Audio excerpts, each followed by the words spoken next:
Welcome to Stories from the Center of the Universe, the podcast about the human experience.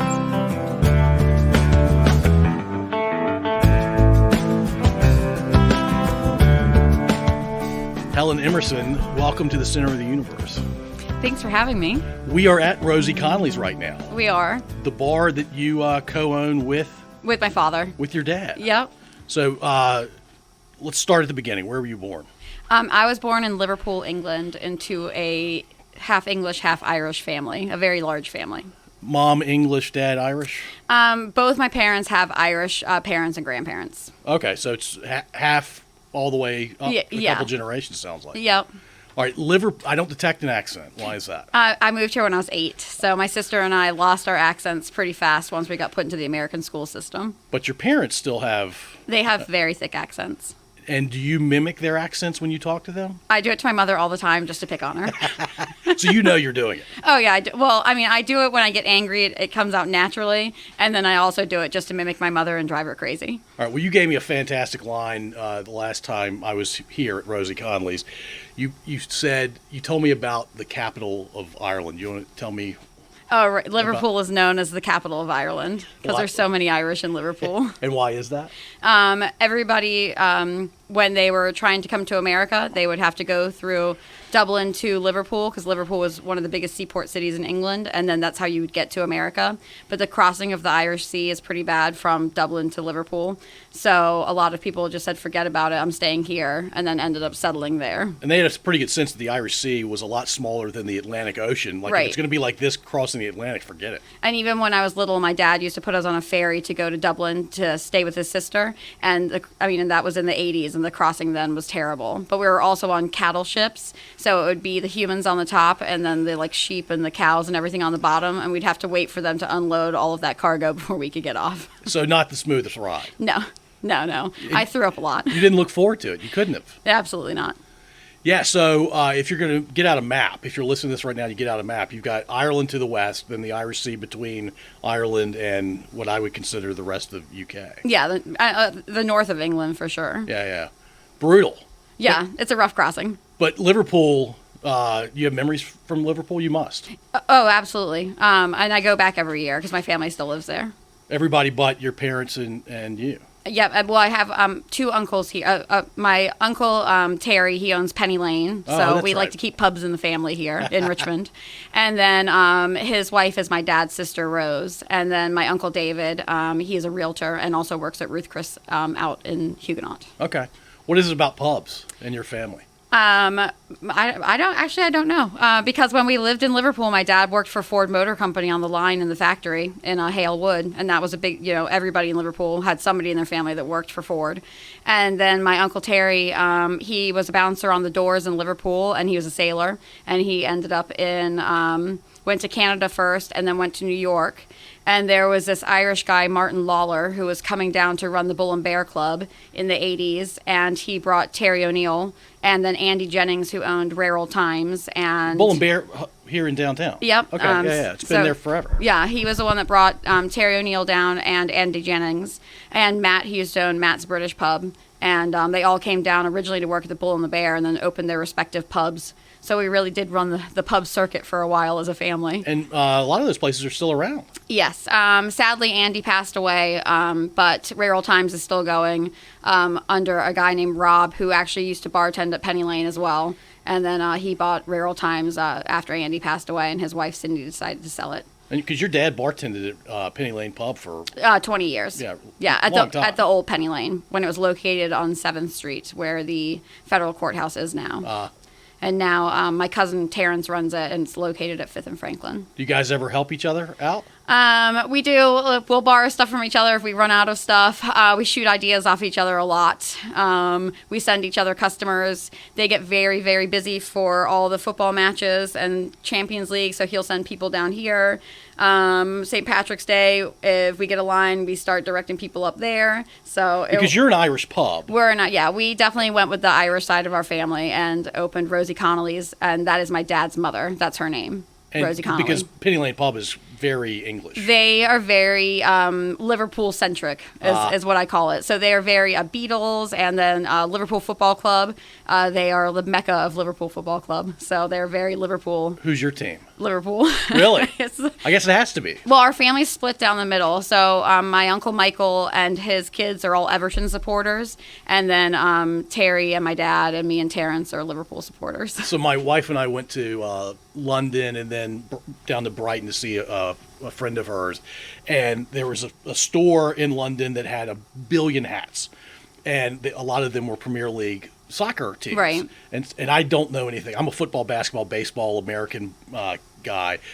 But I knew the English Premier League was a big deal, especially in England and I guess really in Western Europe. Yeah. And it's pretty big here. It's a lot bigger here than I thought it would ever get. Oh, yeah, it's definitely big. In Richmond, it's very big. It's crazy how big it's gotten in Yeah. Richmond. And so I out of all the hats, I had heard of Chelsea, I had heard of Man U and all that, but I West Ham I had never heard of. I'm like, I'm going to be a West Ham guy. And so I bought this baseball cap, and I'm walking through London, and the listeners can't see what I'm about to do, but I'm about to cross my arms. This guy comes up to me and does that. I had no idea what he was doing. Well, London has a few teams. They have Arsenal, they have West Ham, Chelsea, and so people are very opinionated about their teams. But my cousin actually played for West Ham, my cousin on my mom's side, Kevin Nolan.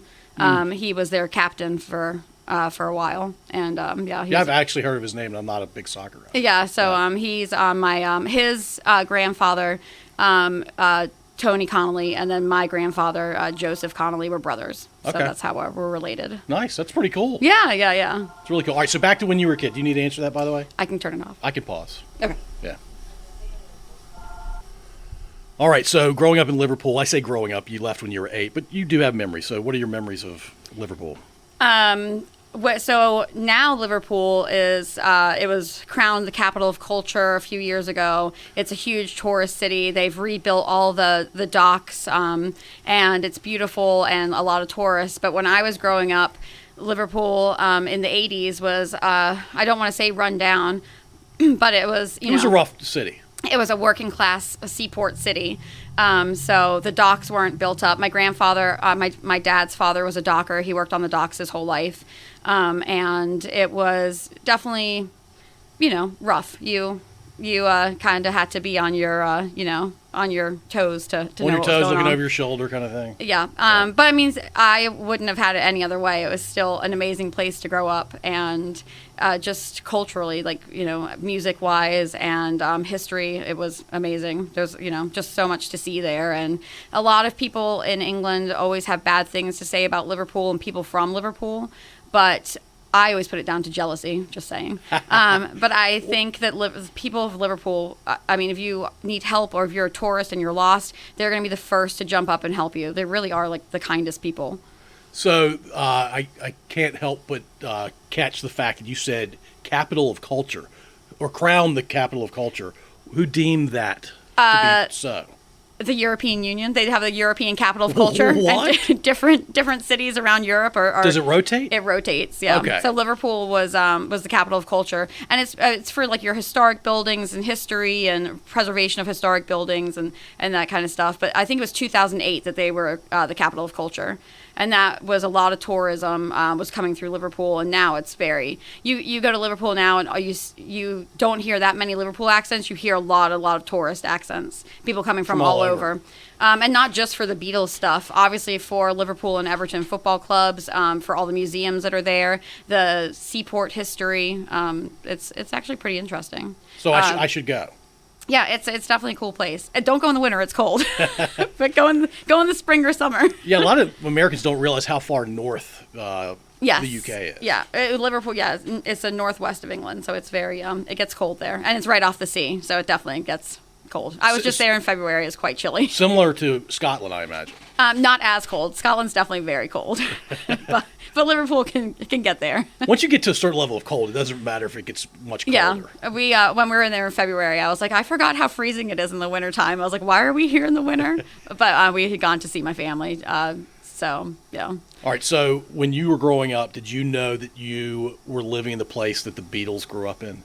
Yes, because Ringo Starr actually lived in the Dingle, which is where my mom lived, and What's the Dingle? it's just a neighborhood in Liverpool called the Dingle. All right. And that's where he grew up, and so he lived down the street from my mom. And so you knew immediately Yeah. from a very young age. Yeah, my dad really likes music, and my uncle Terry used to bounce on the doors. So for like when the Beatles were playing and stuff, so he worked a lot of those doors. So he's a big Beatles fan, and my dad liked music, so he went to all, the Cavern Club, and there's another club in Liverpool called Locarno. So he saw like Rod Stewart, Ike and Tina Turner, the Searchers, the Beatles, all of them before they were ever kind of famous. Yeah, because when they were in the what's the name of the club, the Cavern Club? The Cavern Club. Yeah, they were not big back Yeah, then. no, but my dad used to go there on a Saturday afternoon because everybody went. You dressed in a suit, you dressed up, and went to the Cavern Club for the afternoon. And so at the time, he had no idea how lucky he was to Exactly. be there at that time. Yeah. Yeah, it's and then, amazing. Yeah, and then my uncle worked. My uncle was a little older than my dad, so he was the door guy on most of these clubs. So he was the bouncer. He's a big guy, so it makes sense he was the bouncer. And so he knew all the musicians that came through. Yeah. I guess you want to make friends because he would eventually protect you, maybe. Yeah, so he knew a lot of those guys. That's awesome. Yeah. So why move to the U.S.? When we lived in Liverpool, there was not a lot of job opportunities, and it was during the time when Margaret Thatcher was prime minister, and she did not focus a lot on support for the north of England. And so... That's weird. Why is that? I don't know. At one point, they said Liverpool was a dead city and just kind of left it. Oh, gosh. So... Well, we've done that in this country, too. And they definitely... obviously, London was the central focal point for tourism and everything. So there was a lot of focus more on building all of that up, and the north just kind of got left. It was just working class and kind of got left behind. So when my dad was looking for jobs, we could have either moved to Dublin, Stillorgan, which is a suburb of Dublin, where his sister lived, or we could move to America, where his other sister lived. And my Uncle Terry became an American citizen, so he could sponsor the green cards for everybody else. So we put in for our green cards, and they got lost somehow. So it took us 5 years to get our green cards. And so my dad, we were selling our house and looking at a different house. And my parents put an offer on this house. And then when they went for the home inspection, the house was actually sinking. And our home that we lived in was already sold. And then 2 days later, after 5 year wait, the green cards came in the mailbox. And my dad was like, well, it must be a sign. And so you have about a 2 week window to decide that you're going, or they pull the green cards and give them to somebody else. And so we pretty much, our house was already sold because we had planned on moving within Liverpool. And we packed our stuff and lived with my mom's oldest sister for the 2 weeks. And then we had a big going away party, which was really sad. And then we went to America. Because Terry was here in Richmond. Right. Yeah. He had already owned Penny Lane. So my dad was able to, we put that as that my dad would be able to get a job there. And so when I go, help me with the math here, the process to come to America started when you were 3? With the process to come to it, yeah, it would have. And Wow. I remember being 5 and going to London to the embassy for background check stuff, because you have to go down there and they ask you a bunch of questions about your family and why you want to go, and the kids too. They ask everybody questions. So as an 8-year-old, you had spent more than half your life trying to get a green card to come to the U.S. Yeah. You probably didn't think of it that way. But No, and I knew what America was because we'd come over here for vacations and we'd gone to like Orlando, but it just never processed in my mind that we were moving to America. Like I thought America was down the street. So when we were leaving, and it was very similar to Orlando, which is not the image most Americans want people leaving with. But I thought Orlando was cool. So. It's cool for a kid, sure. But yeah, we when we moved here, I had no idea because my mom's family was gigantic. It was there's 10 for my mom's older sister married into this big Irish family, and they had 10 brothers and sisters, and then they all had children, and so we were very close with all of them. So moving away from that was, had to be horrifying. Yeah, I remember coming back in 3rd grade, and one of my aunts had got me like a Care Bear birthday cake, and then I was with my mom and my sister, and my dad called and sang happy birthday over the phone from America, and I cried because I was like, are we ever going back to see my dad? Because I was just so confused on this whole process of moving to America. But you go back every year now. We do, yeah. Yeah, that's great. Yeah, we go back and visit every year. Because you still have a ton of family members. And sadly, they're getting older, and unfortunately, as life goes, people are starting to pass away, and so. But we go back just to make sure we get to see everybody. But you have first cousins around your age. Oh yeah, absolutely. Yeah. Okay. And then they all have kids and. So what was the American experience like the first 2 or 3 years? It was interesting. It was different. It was very.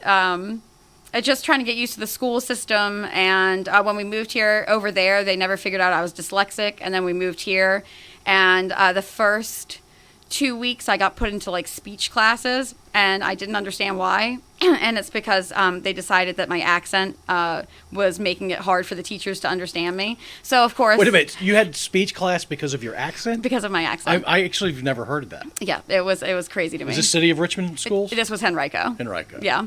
So that's a fun little fact. Yeah. So my mom went up there and kind of flipped out, and I was taken directly... In her Irish brogue?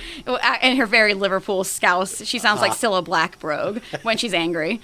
And she went up there, and I don't think they could understand her either, so they just put me back in class, and I was taken out of the speech classes. Because they didn't want to deal with your mom. Basically. They were like, all right, this lady is yelling at us in a very strange accent. How do we stop the yelling? Yeah. And then we had to get shots to go into the school system, a lot of like boosters and just different things that we didn't have. And so that, and my poor sister, she was 5 years older than me, so she had to get way more shots than I did. And I remember my dad's sister, Rose, taking us to buy... She let us pick out whatever we wanted because we had just like a plethora of shots just into our arms to start, We moved here in the August and we started the American school system in the September. Like it was just boom, let's put them in it. Was it super different? Very different. I mean, the way we dressed, we wore school uniforms our whole lives until we moved here. And then, obviously American fashion was way different than what we were used to. And was it fashionable in America back then? Yeah, the 80s are super fashionable. We love an 80s fashion. So it was different. We went from school uniforms and on the weekends, Liverpool kits and, whatever to being over here to a lot of jeans. Yeah, and every day you got to pick whatever you wanted to wear because you didn't have to wear a uniform anymore because we went to public school here, so.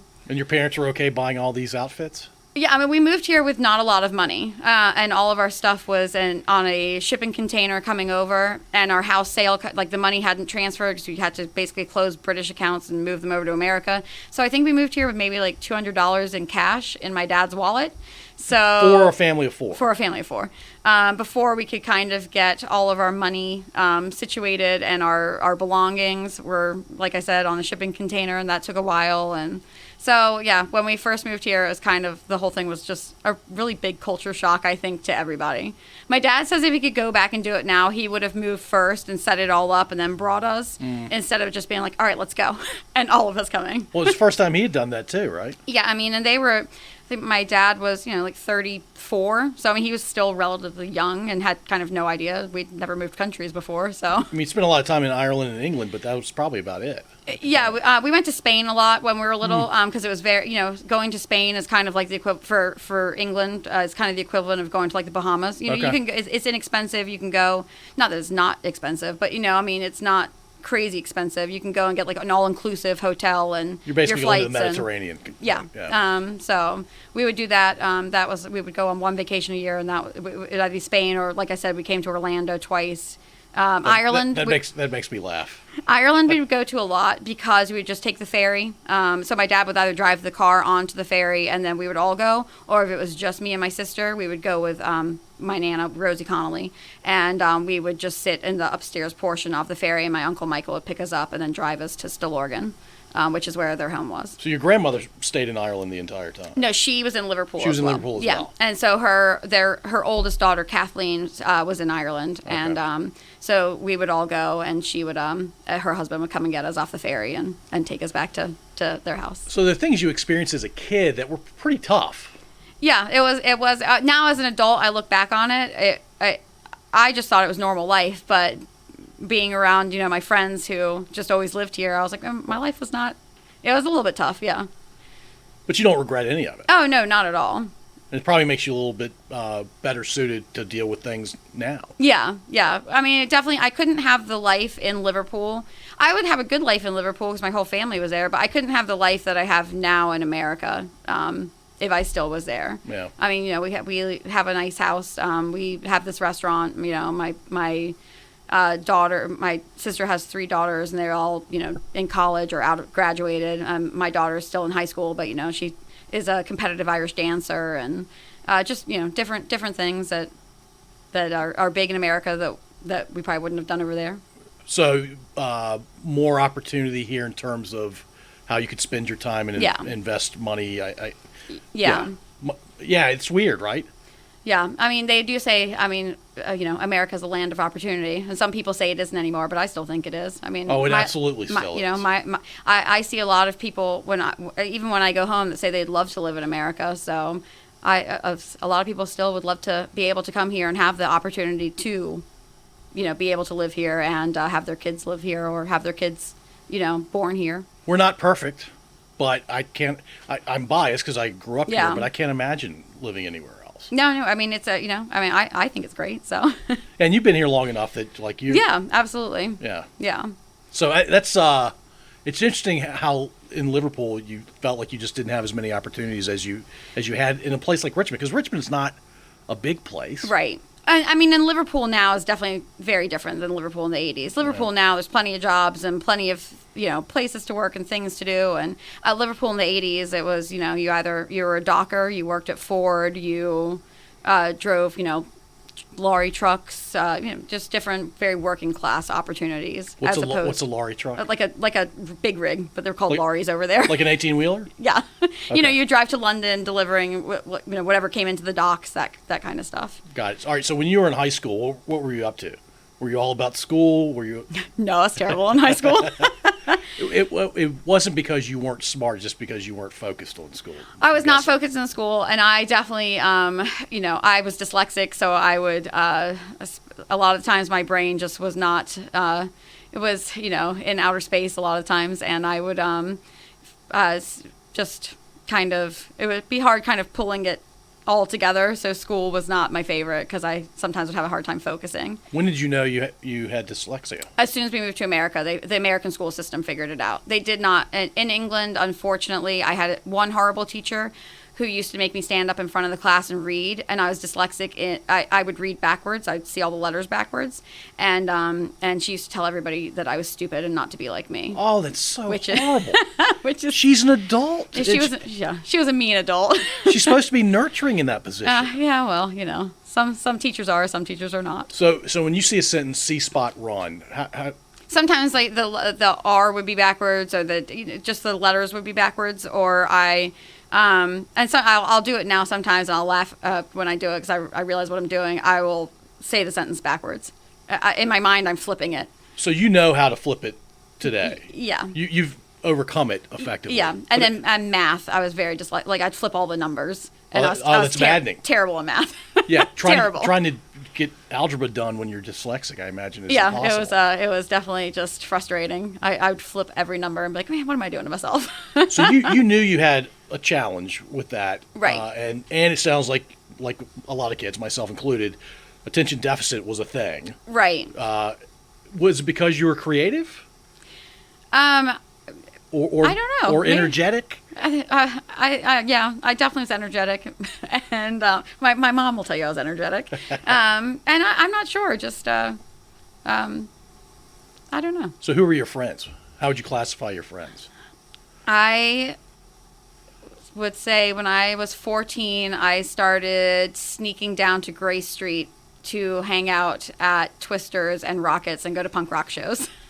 And my dad, because he worked at the old Penny Lane, was friends with a lot of the Richmond cops because First Precinct was down the street back then when Penny Lane was on 7th Street. So a lot of those older guys knew who I was, and then they would see me and pull up and be like, what are you doing down here? So, I would go to a lot of punk rock shows. My sister was pretty big into punk rock, so... That's probably where I got you're the from. younger sister. Yeah, so I kind of followed whatever she did. Yeah, there's a pretty big punk rock scene here in the 80s. Yeah. Yeah, I guess there was a pretty big punk rock scene everywhere. back then, at least in Europe and Oh yeah, East for Coast sure. of America. Yeah. In Liverpool, when I would go home, and when we would go home when I was younger, you'd see like everybody with the mohawks and just all the punk rockers hanging out. So I always thought they looked cool.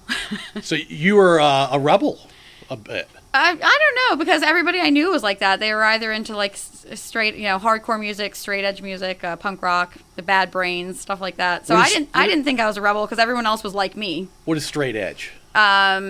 It's a lifestyle movement of no alcohol, drugs. Usually people are vegan. They like loud, kind of screamy hardcore music, and I was into that when I was in high school. That's what I was. It's kind of the opposite of who I am now. It's definitely the opposite of me because now I'm a bartender. But yeah, and my husband was a drummer in a bunch of straight edge bands. And Okay. That's how I met him. I've known him since I was 17. Is straight edge still a thing? Oh, absolutely, yeah. Really? Yeah, like Minor Threat. Have you ever heard of them? No. It was a straight edge band. Like a really famous one that kind of started the whole thing. You're kind of blowing my mind that that's even a thing. Oh, really? It is.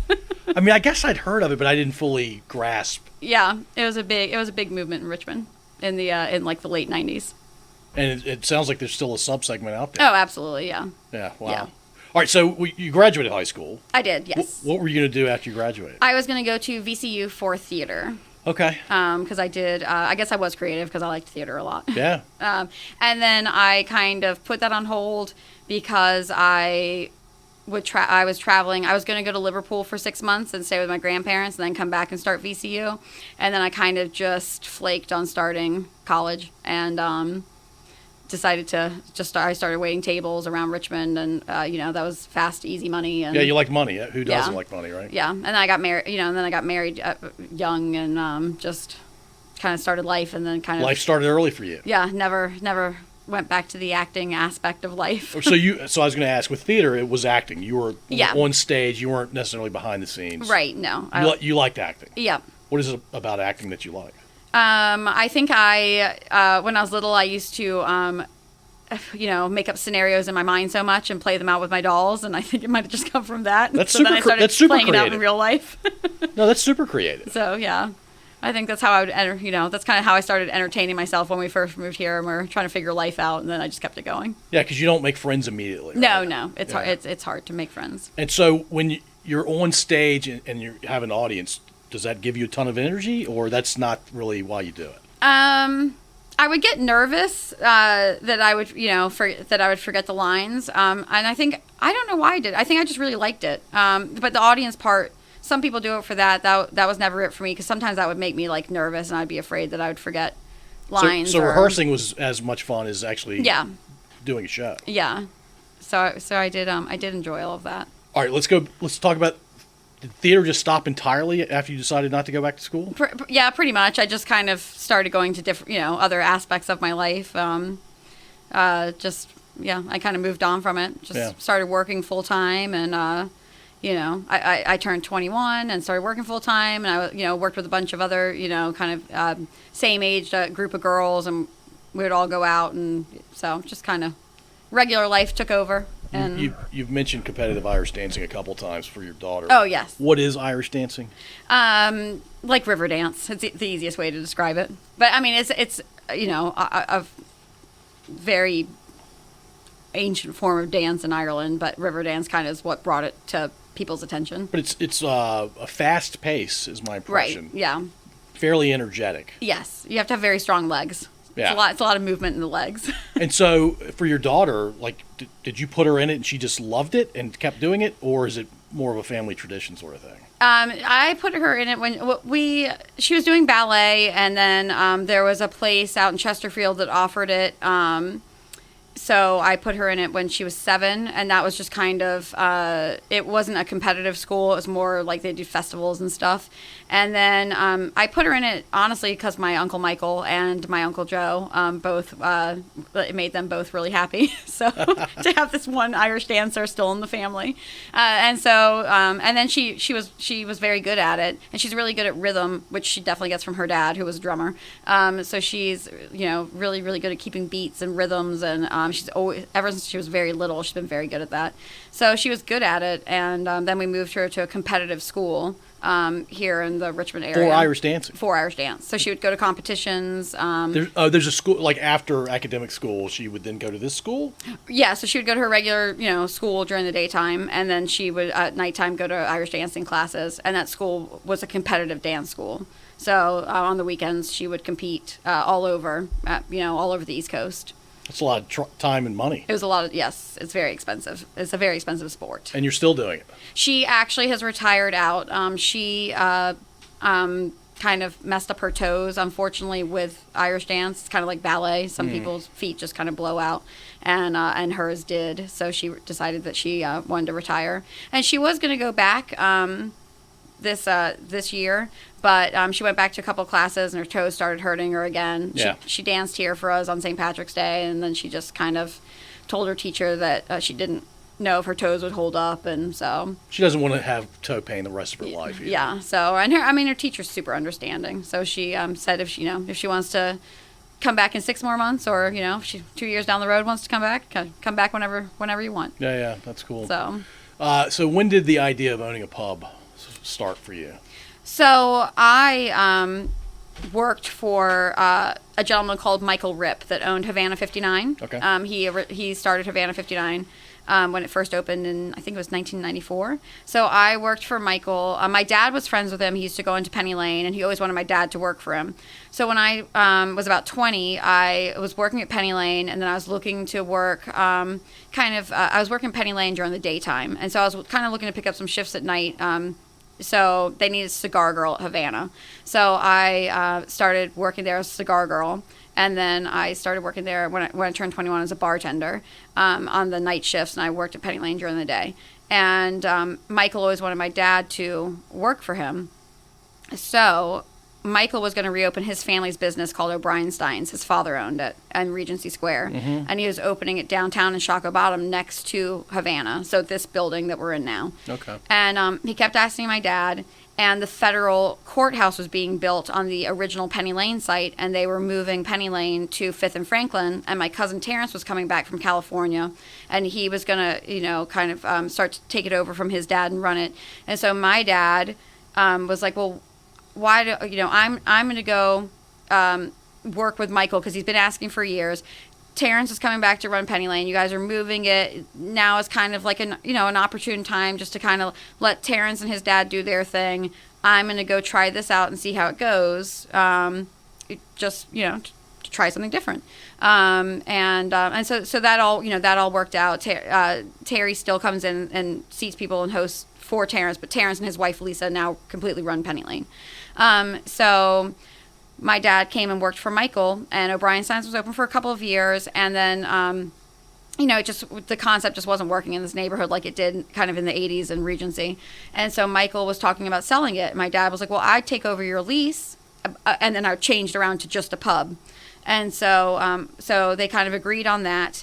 And I, at the time, was working for my friend Rick at Banditos. What year was this? 2004. Okay. And so I was like, all right, well, I'll come, if you want to do this, I'll come bartend here. And so originally it was just my dad, my mom and dad owned it. And so the day that my dad was supposed to sign the lease, I was actually pregnant at the time, because I do remember this, because I was watching the TV, and I just turned on the TV, and it was raining very heavily. It was the tropical storm Gaston. It was the day my dad was supposed to sign the lease with Michael, and Michael called and was like, oh, why don't we just sign it tomorrow? It's raining terribly. Like, we'll just catch up tomorrow and we'll sign it then. And my dad's like, yeah, all right, whatever. Because normally we were closed on a Monday. It was on a Monday. And so I look, and there is our what would be restaurant just with underwater, and there's 14 inches of rain in 12 hours. There's boats coming to pick up people off rooftops, and it looked like the James River was outside of this building. And this was before the lock system went in, or they didn't pull it in time? What happened was all the drains were so old in this neighborhood, and they were all basically clogged, and you had 14, it was like It was 14 inches in 12 hours. 12 hours of rain, 14 inches. And so the sewer system couldn't keep up with the rain that was going into it. So then it started bubbling back up. So really the flood wall wouldn't have helped. It had nothing to do. Yeah, with it wouldn't help regardless because it was just where, that much water just couldn't go anywhere. These drains were all super old. I mean, they've all been redone now. But, no one ever would have expected what happened that day. I mean, right. no one that worked for the city, no one that owned one of these restaurants, like no one thought that was ever good. It's just a freak. It's a once every 100-year sort of thing, yeah. So, so Louis Salomonsky and Brian White actually owned this building at the time, and so Michael was just like, all right, I'm just going to let it go. Like, I'm letting my lease go. So Louis and Brian White said to my dad, they're like, if you still want to do it, it's going to take 8 months to redo this whole building. It's yours if you want it. And so he ended up signing a lease with them. And they owned, like I said, owned the building at the time. And it took 8 months to basically gut this whole place and because where we are now is underwater. Completely underwater. It went to the second story of this building. That's unbelievable. So the whole thing, mold, because of mold, had to be gutted and then redone. So it took about 8 months for those guys to redo all this. And then, so when did you decide you wanted to be a co-owner? A couple of years into it, my dad, because I just work, I worked here all the time, and so my dad was like, well, you should just sign on to the lease, and so I'd say I think it was about 2 years ago, I actually signed on to the lease, and on the ABC and all the paperwork and everything that goes with it. But you're a full-fledged co-owner now. Yes. And have been for a while. Now I just run it completely. So my dad, he'll come in and he'll fix things. Like the sink behind the bar needed fixing the other day, and he fixed. There was one of the sockets, the electrical sockets went out, so he's handy and fixed that. And we call him the maintenance man. But you're not only a co-owner, you're the managing partner. It sounds right. like. Yes. Yeah. So. All right, we're going to talk a lot more about Rosie Connolly's, but I should have mentioned this at the beginning. You and I are sitting here because we both know Steve Dunphy. Yes. I know Steve because I grew up with Steve in the metropolis of Ashland, Virginia. How do you know Steve? I know Steve because he works with actually quite a few of my friends, but he works with one of my best friends. So that's I met Steve through him. They came in for dinner one night when they were both working, and we met Steve, and we love Steve. Yeah, Steve's pretty popular. Yeah, we love Steve. And then Steve is also good friends with one of my dad's good friends who used to be a Richmond cop. He's retired now. And him and Steve worked together for years. So you've known Steve for a while. So, yeah. I've known Steve since 2020. It's that recent? Yeah, it's that recent. But Steve's we've known the same circle of people for years. Yeah, he's a smooth guy, isn't he? Yeah. He's a secretive man. Yeah. I never, when he first started coming in, he was like the silent man, and then he opened up to us, and now we love Steve. But I also think he thinks every girl that works here is completely insane. Because whenever he comes in, everyone's like high-fiving him and acting like he's the mayor. Well, Steve's a good-looking guy. Steve's great. We love him.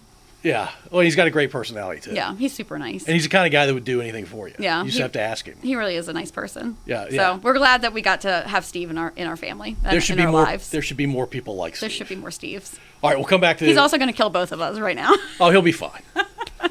I think the two of us can take it. But one-on-one with either one of us, maybe that's a problem. But the two of us, I think we've got it. All right, so the best part about running a pub... I will say the best part about running a pub is all the regulars. We have really, really, really nice regulars. And regulars that turned into like friends. So. And a regular is somebody comes by at least once a week? At least once a week. These regulars definitely, they come in like 3 times a week. And they're more, like family now than than regulars or customers.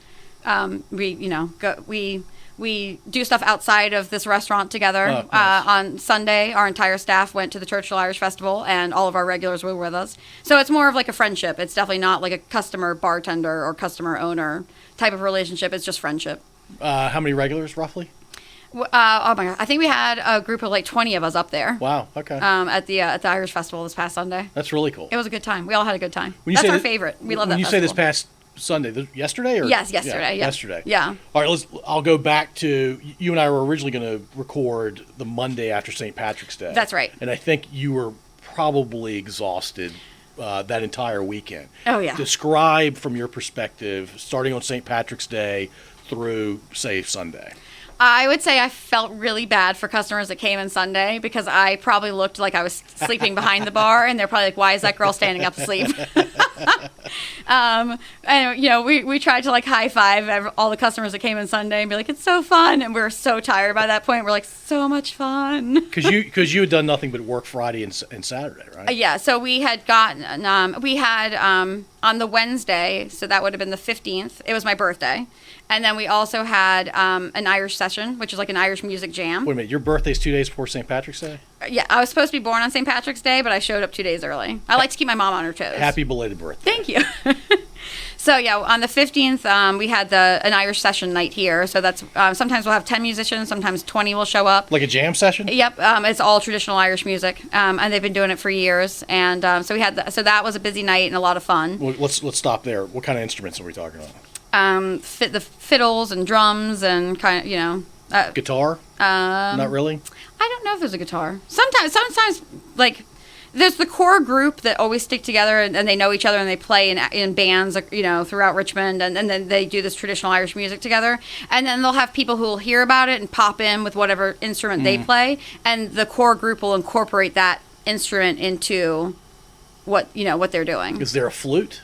There is a flute. Okay. There's always a flute. Mandolin? There is a mandolin. Okay. Yeah. It's a... Stand-up bass, or is that too much? That's too bluegrass. I don't think I've seen a stand-up bass yet. Yeah. Violins for sure. Okay. Do they call them violins, or do they call them fiddles? I think they call them fiddles. I just call it a violin. I'm tired. There is one. There's a lady, Kelly Kennedy, who she comes here. We probably see her. I think she probably like twice a month. And we've known her. She used to be in a band called 39 Fingers years ago. They played at the old Penny Lane. That's a fun name. Yeah, I've known her for years. So she'll pop in and play music. Do you know where the name 39 Fingers comes from? I believe one guy was missing a finger. So there are 4 of them. Yeah. Yeah, there it is. And one was missing a finger. So she'll pop in. There's another gentleman, Andy, and I feel like he kind of runs it. Not on he's not in charge of it, but like everyone kind of turns to him because he's very skilled in music. He builds fiddles. Oh wow! Like from scratch. He's amazing. There's a core group of them. Sadly, we found out the news yesterday that one of the guys, he also plays in a couple of bluegrass bands in Richmond, Jeff Brown, he's an amazing person, passed away Saturday suddenly. So that was really sad news to hear out. But he wasn't that old. No, it was 65, I think. Yeah, that's too young. Yeah, but he will be missed. Like, just friendliest guy you could ever meet. Wow. Big smile always. Loved playing music. Would show up and play with these guys, and just really great guy. So sad. Yeah. All right. So the 15th was a jam session. Then what was Thursday like? And then Thursday was kind of slow, but that's pretty typical for us. The night before, we have some groups for dinner. We get everything ready. We set the party tent up because we tent the patio. We keep this party tent up for. So all this was tented. All of that was tented with a big huge party tent with walls. And so we kind of just get everything ready. So we don't mind the night before being kind of, because people are always like, why don't you do a big event the night before? But our staff is so small that it kind of is easier for just to have the dinner reservations that come in, and then, everyone else is just kind of getting everything ready in the background. And then we open at 11 a.m. on St. Patrick's Day. I would think there was a line starting at 10. And I felt bad because people were showing up, and I was like, we just can't let you in yet. We just have to have a minute to get open. That's so early that like people were out of the day by mid-afternoon, I'm guessing. It's like they probably had to go home or somebody had to take them home. Yeah. It just kept going all day. It was it was you could see the crowd kind of flow. Like the morning crowd started to leave, and then you saw the afternoon crowd, which turned into like the late night, evening late night crowd. Yeah. There's no way anybody made it from 11 a.m. to 2 a.m. I think we had one person. My gosh. But they paced themselves with water. Had to. So we do have the Ancient Order of the Hibernians. They do Mass up at St. Patrick's, which is at 25th and Broad. And that's a big deal. Yeah. And so then they come down after Mass. They do Mass, and they have a breakfast there. I think they have like coffee and like pastries and, little chit-chat. And then they come down and right at 11, and they all have drinks and hang out for a while. And then They're all wearing they green. They all wear the green jackets. And they have green headgear, or They wear sashes. I've seen them. They wear like a tricolor sash of the Irish flag, and then the green jacket. Yeah. Okay. So they all wear those, and they all come down after mass. And, Super proud of their Irish. They are, yeah. And then they have a tent up at the Irish Festival, and they do raffle tickets to win a trip to Ireland, and we help them out and sell raffle tickets for them for the month of March from behind the bar. Nice. So, yeah. All right, so you survived St. Patrick's Day. I did, barely. It was very busy. How many people are enjoying St. Patrick's Day here at Rosie Connolly's that have zero Irish heritage? I think that on St. Patrick's Day, everybody has a little Irish something. That's what I like to tell them, or tell myself.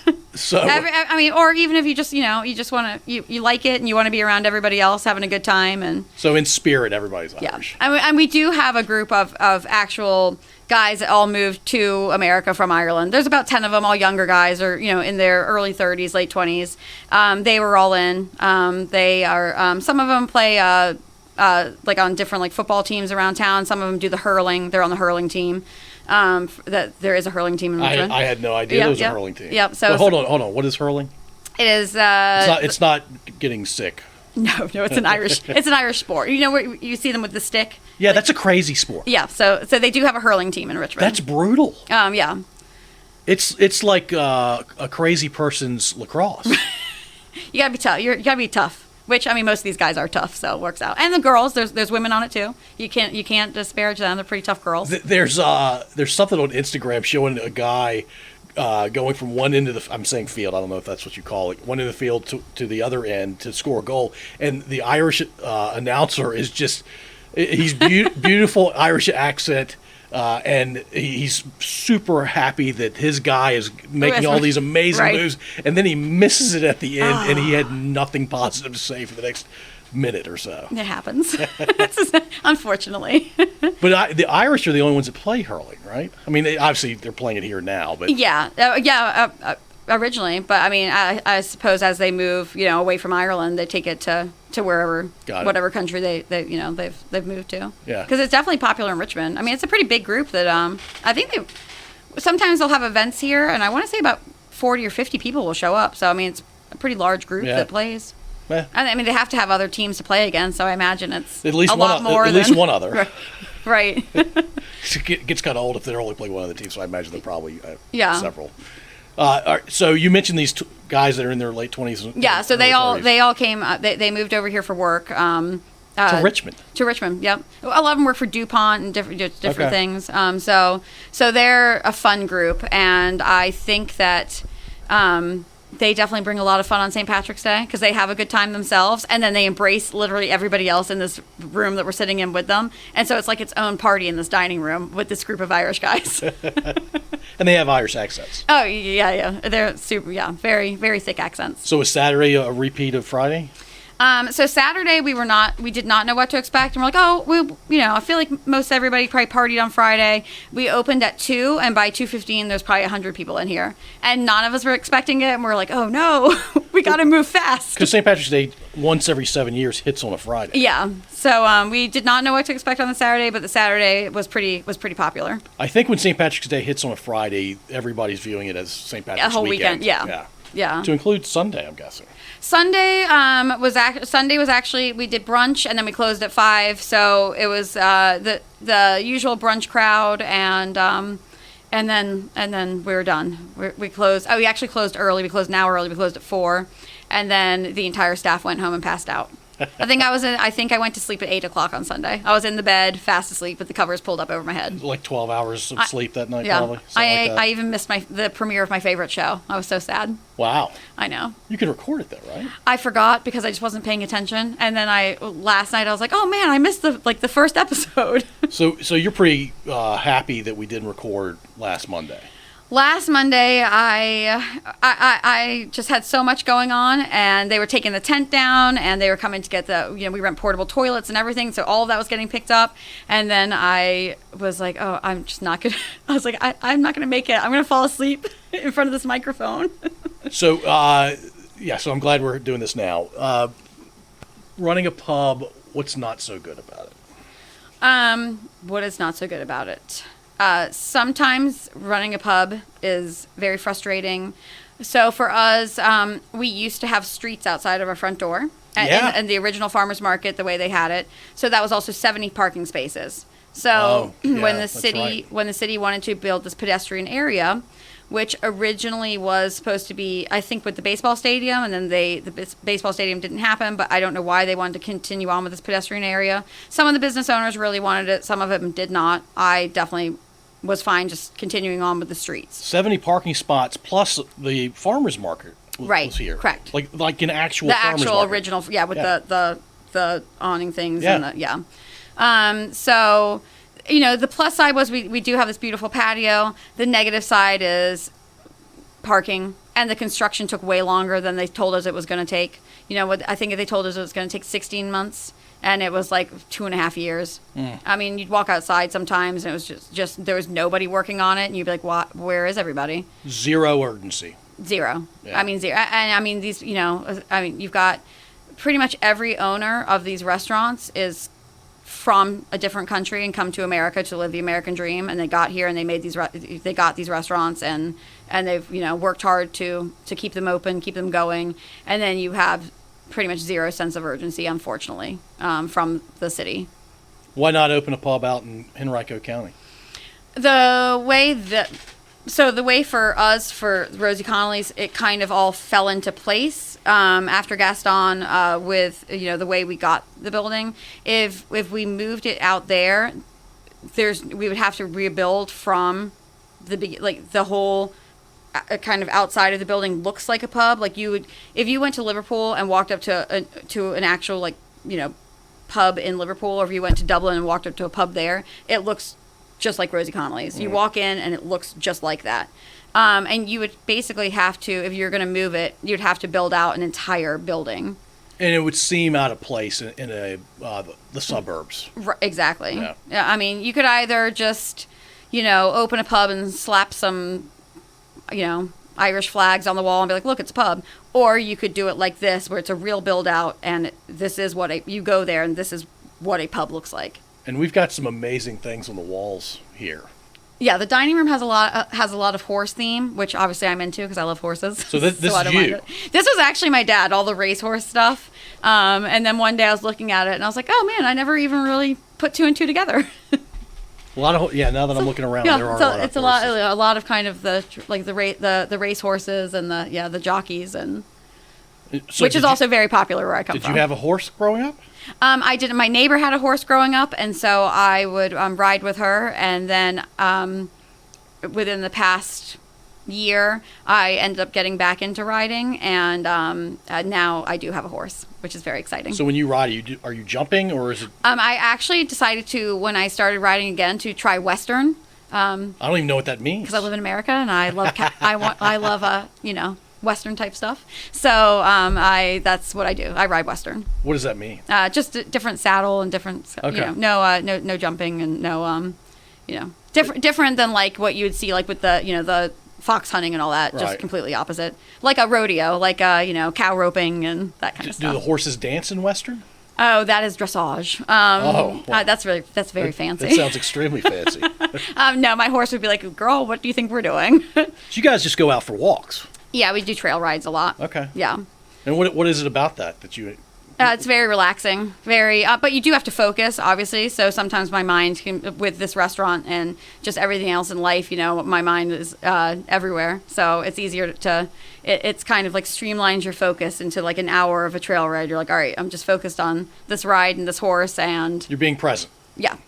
It's almost like a form of meditation. Yeah, it is. Yeah. And it's therapeutic. Yeah. Horses are very therapeutic. Yeah. What is it about horses that makes people focus and relax like that? Well, if you while you're riding, you kind of have to, so you don't end up hurting yourself or the horse. Yeah. And then when you're just taking care of them, they're just so lovey-dovey. I mean, they're gigantic, lovey animals. They're and massive animals. They're huge. Yeah, it's unbelievable how big they can get. Yeah. So you're just they just give just pure love to you out of like they expect nothing in return. Just give you love. Well, they expect mints from me in return. A lot of mints, Well, carrots. they see you coming. Apples. Oh yeah, they're like, here comes that sucker. She's always got treats. We even have a donkey, and he flat out knows I'm a sucker. And Do you have a little farm where you live? where I board my horse, there's a donkey. Well, there's 2 donkeys, but there's one that is my favorite, and he knows I'm a sucker. And every time he sees me, he's like, she's got treats, and I know it. Let me go bite her pocket and see if she'll give them. He makes a beeline to you. Oh every yeah. time. Yeah. All right. So you're either running the pub, you're working out, Yep. you're on a horse. Yep. What else? Do you have going on? Hanging out with my daughter. Okay. Helping my husband do whatever kind of, things that he needs help around the house, even though I mostly just get in his way and I'm not very helpful. And then hanging out with the girls that work here. That's my crew that I hang out with. All right on. Sometimes I'll pop up to Penny Lane and watch a Liverpool match and bug my cousin. Yeah. All right, nice. That's about it. Have you had some employees that have been here since the beginning? We have had Lauren that works here. She's worked here for 9 years. Pretty much everybody that works here has worked here a long time. Yeah. So yeah, Lauren's been here the longest. She's been here for 9 years. It's like a family. Yeah. Yes. And I mean, there's 7 of us total. If you include my dad, he'll come in and help and stuff. But like working here all the time, there's 7 between the kitchen and the front of house. There's 7 of us. Do some of the customers ever get out of hand? No, surprisingly, not really. Everybody is pretty nice. I mean, any restaurant's going to have somebody who drinks too much and gets a little unruly. But for the most part, I feel if you have an assertive attitude, people kind of respect it and know that they can't walk all over you. So I feel if somebody starts getting a little rude with us, I give back that same energy, and for the most part, it calms down, or we just politely ask them to leave. Only a couple of times has it gotten out of control where we've, had to call the police or, basically just tell them to go. But for the most part, everyone's pretty nice, pretty respectful. I'm a little surprised it's only 2 incidents where you've had to call the police. Yeah, we, and that's only if it's like dire, because they don't need to be wasting their time with unruly bar customers that we could probably just remove ourselves. Yeah. But for the most part, everybody that comes in, it's a lot. Like I said, it's a lot of regulars. I'd say it's 80% regulars. So we all know each other, and everyone's super nice. And then you will get people, like on a St. Patrick's Day, people don't understand why you can't serve them anymore. And we do have to follow rules. I mean, we don't want to get ourselves in trouble with the ABC. So people will get frustrated at that. And we try to just calmly explain, like, listen, these are not my rules. We're stuck following them just like everybody else. If you come back tomorrow, you can have a good time again. Yeah. And for the most part, people are pretty good, and they'll go on their own. Yeah, I mean, so. you shouldn't overserve, right? Because who knows what they'll. Yeah, I mean, God forbid they drive off or something happens to them, or they, nobody wants that on their head. I don't want that on mine. So. I can see you matching energy of a customer. I try to always just, kind of diffuse the situations, but sometimes you just have to match energy. No. And that's just how it goes. You cannot let people walk all over you. You have to have more than one tool in your tool bag. Yeah, for sure. Yeah. And coming from Liverpool, I learned that I'm very good at matching energy at an early age. Like I said, people from Liverpool are the kindest people, but also they don't put up with a lot of messing around. No tolerance for nonsense. No, you can only push your buttons for so long, and then it's no longer. They'll let you know. Some of your neighbors around here, I imagine, have been here for a while too. Yes. So Havana's been here, like I said, since '94. Addie's, the Ethiopian restaurant across the street, they've been here at least 15 years, I think. I want to say at least 15 years. Lulu's, that's owned by Paul Keeble, who owns Millie's. Lulu's has been here for at least 15 years as well, I think. 12 years. Yeah, I've been to Lulu's and Millie's multiple times. They're we've known Paul since he moved to America, because he's also from England. So he moved to America in the 80s as well, and we've known him ever since. He's a good friend of the family. Nice. And so we see him a lot and check in with him. And then there's a couple of other spaces on the market right now that are closed, but they're I think getting renovated and going to be rented out to other restaurant owners. And there has been some turnover in some of the. Yeah, unfortunately, yes. The pandemic definitely hurt everybody. and a couple of them just never came back from it. Between the construction and then the construction ended, and then the pandemic began. So it was just like no win situation for Shockoe Bottom. How did you guys survive? Pretty painful. The construction ended, and we had that first St. Patrick's Day with our new patio, and we had to close at 5 p.m. because of the pandemic. And we make it a point through the years. We just don't take out of the restaurant. We just keep everything in it for emergencies like this. So we were able to make it, and then we got some, the city did a couple of grants for the restaurant. The mayor's office did a couple of restaurant grants, and we were lucky enough to get some of those and just kind of help us float along till we could reopen. So we did close for the 3 months of the pandemic, and then we reopened, and we could only reopen at first just on the patio. People weren't allowed inside, and we did... That's crazy looking back at it. Right. And so that's why I'm saying the patio ended up being our savior, even though that construction almost killed us. In the end, having the big patio saved us through the pandemic part of... It was bad at the start, and then it ended up working out. Yeah. So that definitely... All these restaurants on this square, the patios definitely helped them be able to reopen right at the 3-month marker. I'm sure the city of Richmond saw that coming, and that's why they... Right. So yeah, I will say that definitely helped, and the mayor, let everybody kind of expand the patios out into the pedestrian mall area and get more tables out there and be able to kind of seat spread out the seating correctly, and then seat more tables until we're allowed to kind of open back inside. Yeah, because if you don't make concessions like that, it's devastating to all these small businesses around here, and they would not have survived. Right, and a lot of them did not. A lot of them just couldn't make it. They didn't have patios, so they still had to just stay closed. And then when we reopened, the inside seating was 50%. You were only allowed to seat, no bar seating, and only 50% of your tables. So for places that are bar heavy, I mean, everybody has to serve food in Virginia, but some places are more bar heavy than they are food heavy. I mean, that was just crippled them because you couldn't even have bar stools. You couldn't let anyone sit or stand at the bar. And somebody just made that up at some point. I'm pretty sure, yeah. Yeah, I mean, that doesn't make any sense. Yeah. I mean, that was on obviously on a much higher level than, it was the federal level of these rules came down, and yeah, but they were guidance. Right. But they portrayed them like they were rules, but they were really just guidance. Yeah, and for us, I mean, we just had to do whatever we were told. So, because, it is... We could have gotten in trouble, so we did not. No, I get it. You want to follow the rules because you want to stay in business. Yeah. So I mean, it was not easy. It was, it's hard. You move here, you work really hard your whole life. You finally, your restaurant starts doing something, and something good, and people are talking about it, and then all of a sudden you're closed down. Yeah. And just you don't know if you're going to reopen at all. Scary. Yeah. When did you know you were going to make it though?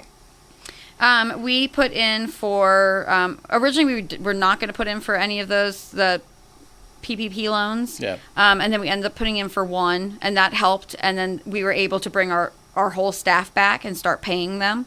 And then we started, so we'd closed the March through, we reopened at the end of May. So we got that loan, and we're like, all right, and we brought everybody back on the payroll and started paying them. And we tried to help out as much as we possibly could. Luckily, a lot of them had just only worked here for forever, so they were able to get unemployment for that three months. Kind of unemployment was in limbo where normally you have to apply for 2 jobs a week, but they kind of cut that for a couple of months while everybody was figuring out if their job was going to reopen. So we brought them back. We got that. We brought everybody back, put everybody's back on the payroll. And then we started seating the patio. And then that summer was just super busy because people still couldn't travel around. They couldn't move. It was hard to travel. And but people were tired of staying in I know I was tired of staying in my house. So people wanted to be out and about, and they felt, I think, safer just sitting outside on a patio, but still being able to have some kind of normalcy. So that patio season was very, very busy. So it worked out well for... So you knew by the summer of 20, you guys were probably going to be okay. Yeah. I mean, it still was rough. Even in 2021, we're like, man, is this, like, are we going to make it? Like the grant that we got ran out. You still have to, whatever money you take in is still being pushed out to pay staff and beer and insurance and food and, everything. So it was still a little scary, but everything kind of started to bounce back now, and And where you are today, you feel like you're in a pretty good spot. Yeah. Now it's starting to kind of roll along into some normalcy. Is there a signature meal that you guys serve? I would say the fish and chips. Everyone seems to love it. And then we do have a loaded curry fry, which is delicious. It's the hand cut fries with like a kind of like a mild curry sauce and like fried chicken, peppers, onions, mushrooms. It's all loaded into one bowl. And that is we started doing that about a year ago, just because everybody would always ask for a side of curry with like their like chicken fingers and fries. And so like, why did we loaded all of that into one bowl and did some fried chicken on top of it? Oh, so this is your signature. Yeah. So it's Rosie Connolly's signature. I think we're the only place in Richmond that does it. Can we call it by your name? We just call it loaded curry fries. So we do, that and the fish and chips is definitely very popular. And then we have a good burger night, a Thursday burger night, where we do a burger and a pint for $12, and that's popular. All right, nice. Yeah. Signature mixed drink? We do Guinness. We do we don't say it, but people have told us we do the best pint of Guinness in town. And then we do we do the clover on the top. So we take when we're pouring the pint, we move the glass around to make the clover in the foam. Why do you guys have the best Guinness in town? That's what people have told us. We've been voted too the best Guinness in town. We just go through so much of the Guinness, and we just keep the line flowing continuously. Sometimes if Guinness sits in a beer line too long and you taste this metallic taste, that means it sat in that line too long.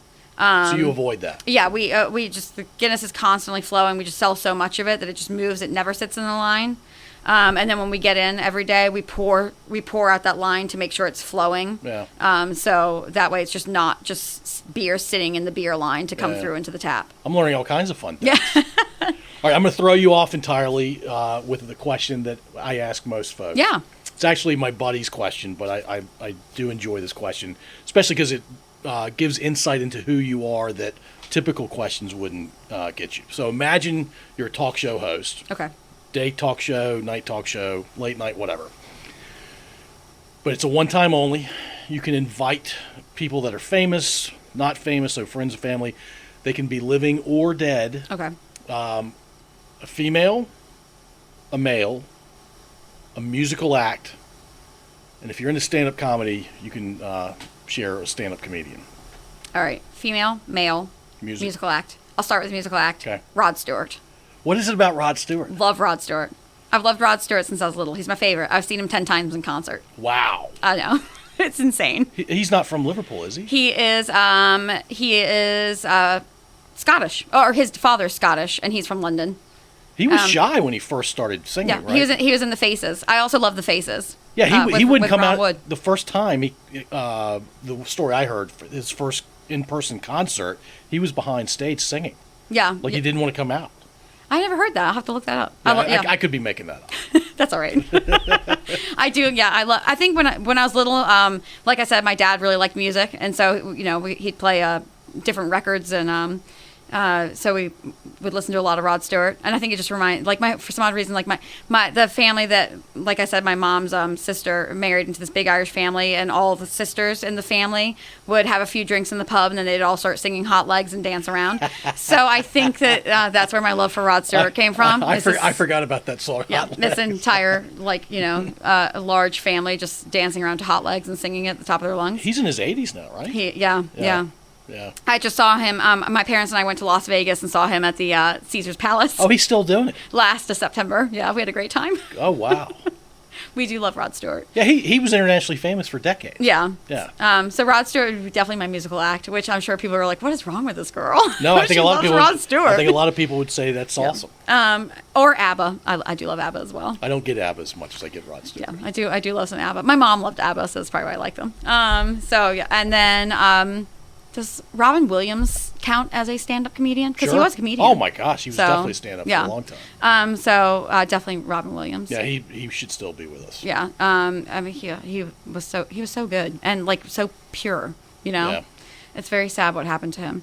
And male would be my dad's dad. So my grandfather.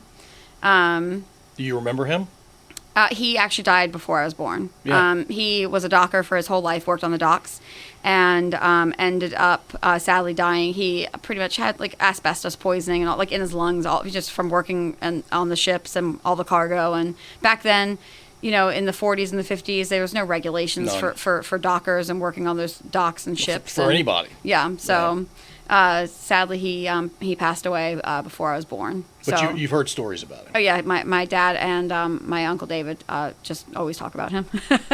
He's well missed. Yeah. And female, I think would be my sister, because unfortunately my sister passed away as well. So I would pick my sister if I could. And you were tight with her, even though you guys were a few years apart. Yeah. We were buddies. So we moved. Well, when we were little and moved here together, we stuck together, and then later in life, yeah. So I would pick her. Yeah, and she was your only sibling, right? Yeah, so now it's just me. But she does have 3 daughters that I'm very close with, and then my own daughter. So. Do you feel like you're a mother of 4? Sometimes. Sometimes when they'll call me with their problems, I'm like, oh man, I don't know the answers to this, but but they're funny. They're very very smart girls, and all very just going in their own direction and doing their own thing. Funny girls. Funny's good. Yeah, one lives in D.C., so we don't see her that much. And then 2 live in Richmond, so I see them all the time. Okay. So yeah. So you have 3 plus daughters. Yeah, the two in Richmond were out for St. Patrick's Day. They had a blast. They came down with their dad and had some drinks. Your daughter's the youngest. My daughter's the youngest. Yeah. Okay. All right, tell us a little bit, as we close, tell us a little bit more about your husband and your daughter.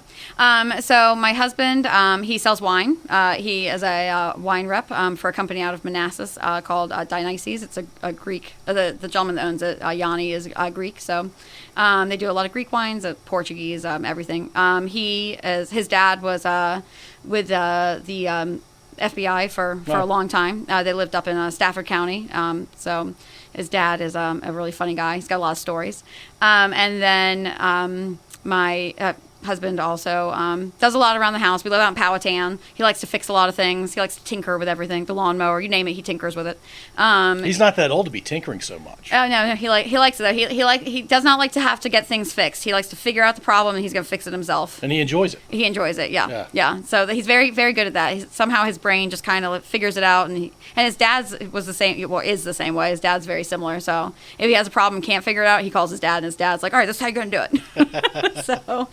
And then my daughter, she is, I like to call her a free spirit. She's very, likes to go to the beat of her own drum. She's very funny.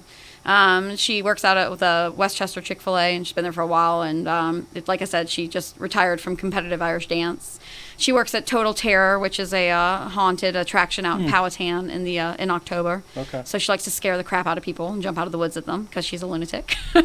Yeah, that was never a thing for me, but I don't. Yeah, she's always like, "Come see me." I'm like, "No, thanks. I'm not trying to have a panic attack in the woods."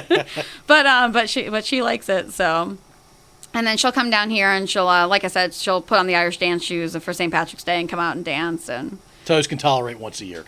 She's a helpful girl. She's like, "All right, I'll be there. I got you."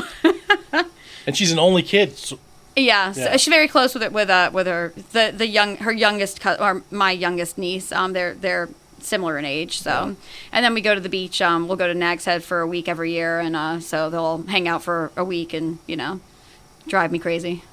That's great. Yeah. I mean, having first cousins is pretty neat deal. Yeah, so they're all buddies and they all get along. Very cool. Well, I was asking you when we met, like, I imagine you know a lot of people, and it covers a pretty wide spectrum. Oh yeah. Yeah. Like, so much so that I have a feeling you could blow my mind with some of the guests. Probably. Yeah. I've known, just from bartending and working in restaurants, I've got friends from the strip club to the to the law office, and everybody in between. So there's no judgment on my part. You do what you got to do to make your money. Yeah, no judgment on my part. Yeah. Either. So I got friends all over the map. They're everywhere. Every kind of job. I probably know somebody. That's pretty cool. Yeah. Not everybody has that. Yeah. I mean, it works out. It works out for me because I just I like to know everybody. So that's really cool. Yeah, everyone people can be so judgmental about people's jobs or lives but I mean, they haven't walked a mile in their shoes. They have no idea. And you never really get to know the person if you're judging them right off, off the jump. Yeah. They could be like, Did you judge me before we sat down? No way, because you're Steve's friend.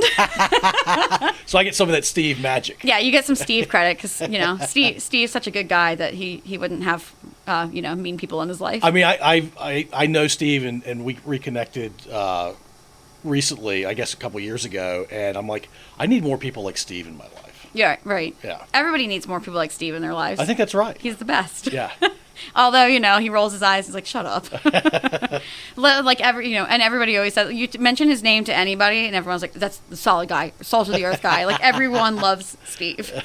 So some of that is who he is as an individual. Some of that is where he grew up, I would argue. Right. Yeah. Right. Yeah. Well, he grew up pretty humble, too. We're talking about Steve's probably going to, he will kill us now. Yeah, he's going to kill us now. We brought him up twice. If he listens to the end, which I assume he will. So, well, he should like it. He should know that, we all have a love for him. So yeah, we're all fans. Right. Cool. Well, Helen, thank you so much for doing this. I really appreciate it. Thank you. I hope I didn't bore everybody. No, that was great. You opened up Rosie Connolly's just to the two of us today on a Monday. It was great to record here. I only work a couple of miles from here, so it was a really easy thing for me. And you drove from Powhatan. I did. To do this, so I appreciate you doing that. Yeah, in from Powhatan, which is, by the way, a great place to live. It's very absolutely. I like it. It's very rural. It's very different than the experience of downtown Richmond. It is, but I lived in the city for a long time, and I like out. It's very quiet where we live. Our neighbors are cows, so sometimes they get loose, and we'll find them in our front yard.